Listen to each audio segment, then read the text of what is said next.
Going on, everybody? We back with yet another episode of Good Time We Can. For this week, I have a very special guest of mine, a young woman who recently came home and right before the COVID-19 pandemic, and she has battled through so many trials and tribulations. And I just thought that her story was very powerful and she would like to share. For interview purposes, we're going to call this lady Lady B. How you doing, Lady B? Good. Good? Okay. So, Lady B, before we get started, I just wanted to ask you about, just a little bit about your childhood and where you came from and actually what brought you to Philadelphia. So, how about we start with your childhood? Where are you from? From Berwick, PA. Burton, PA? Berwick, PA. What part of PA is that?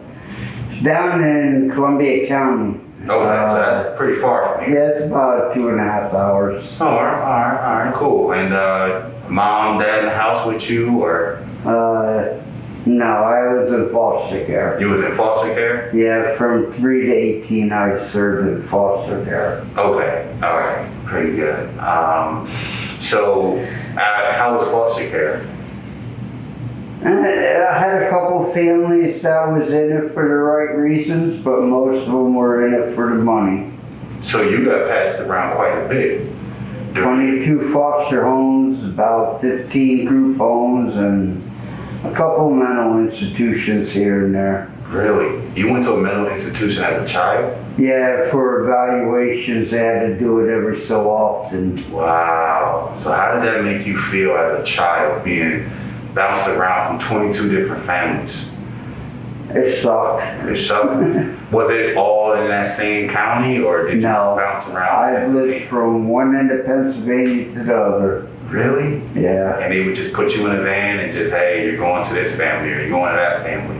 They would come in the car, my caseworker would pull up, pack up, you're leaving. Really? Yeah. Did you keep the same caseworker at least? Yeah, for the most part. She retired right before I turned 18. Do you still keep in contact? No. Okay. Nope, I lost contact with her. I talked to her a few times after I turned 18, but through the years we lost contact. Oh, wow, okay. So, no family, bouncing around from group home to group home. What about your education? Were you a smart kid, or? I graduated in 11th grade at the head of 2500. Really? Oh, so you use your pain to help you with education? Like education was a way out for you? I guess it's just something that came easy to me. Okay. And what did you do after high school? Unfortunately, I turned into an alcoholic.